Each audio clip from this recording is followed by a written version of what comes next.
दिवंगत जननेता गोपीनाथ मुंडे की 12वीं पुण्यतिथि पर ओबीसी नेता प्रोफेसर लक्ष्मण हाके ने गोपीनाथगढ़ पहुंचकर उनकी समाधि पर श्रद्धांजलि अर्पित की।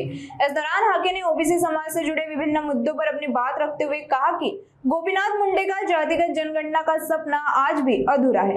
आगे हाके ने कहा कि ओबीसी समाज के न्याय संगत अधिकारों के लिए संघर्ष लगातार जारी है। उन्होंने राज्य के प्रमुख ओबीसी नेताओं से विधानसभा और विधान परिषद में ओबीसी समाज के मुद्दों को अधिक मजबूती से उठाने की अपेक्षा व्यक्त की।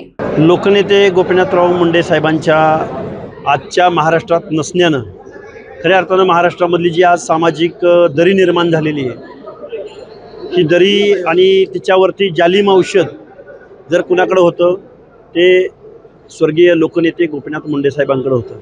आज त्यांच्या नसण्यानं ओबीसी मधले अनेक नेते तर परके झालेलेच आहेत, पण ओबीसी समाजसुद्धा परका झालेला आहे।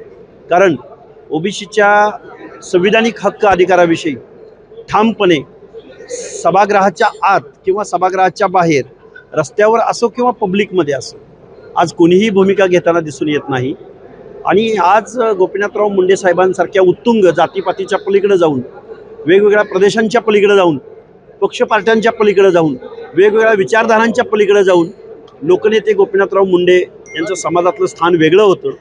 आणि आजच्या पुण्यतिथीच्या निमित्तानं मी मुंडे साहेबांच्या चरणी एवढंच म्हणेन की ओबीसीचं हक्क अधिकारांचं संरक्षण करण्याची जिम्मेदारी या सरकारला देव। गोपीनाथराव मुंडे साहेबांच्या चरणी मी प्रार्थना व्यक्त करतो आणि या सरकारनं ओबीसीचं सुद्धा काय म्हणणं आहे हे ऐकून घ्यावं।